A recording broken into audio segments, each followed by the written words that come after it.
कहवा के हवे दुल्हवा दुल्हवा बड़ा सुंदर है। कहवा के हवे दुल्हवा दुल्हवा बड़ा सुंदर है। कवनी नगरिया दुल्हा उतरेले मड़वा अंजोर भइले है।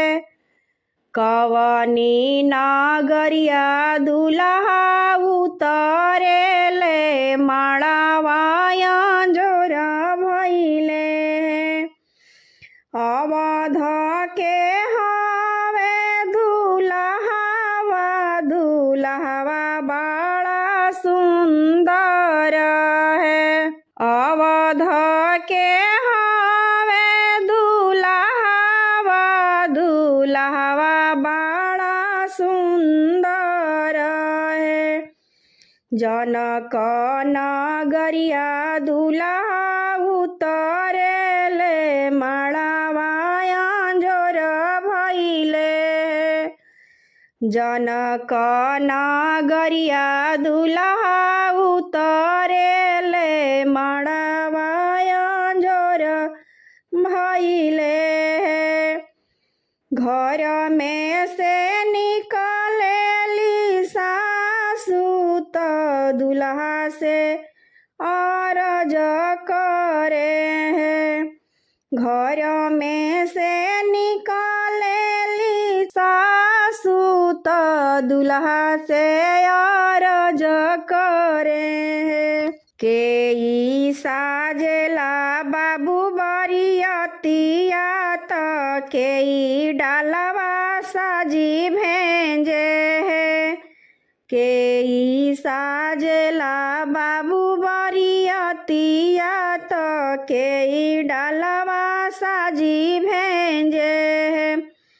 हंसी बात बोलेले सुंदर दुल्हा सुनी मोरे सासू जी है।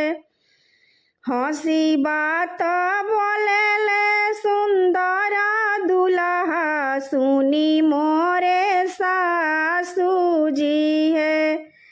पापा हमरो साजनी बरियतिया त अम्मा डलवा साजी भेंजे हो। पापा मोरे साजे बरियतिया त अम्मा डलवा साजी भेंजे हो। चाचा हमरो साजे बरियतिया त चाची डालवा साजी भेंजे हो। घर में से निकलेली सरहजिया त दुल्हा से अरज करे हो। घर में से निकलेली सरहजिया त दुल्हा से अरज करे हो। केई साजेला बरियतिया त केई डलवा साजी भेंजे हो। केई साजेला बरियतिया त केई डालवा साजी भेंजे हो। हंसी बात बोलेले सुंदर दुल्हा सुनी मोरे सरहज है। हंसी बात बोलेले सुंदर दुल्हा सुनी मोरे सरहज है।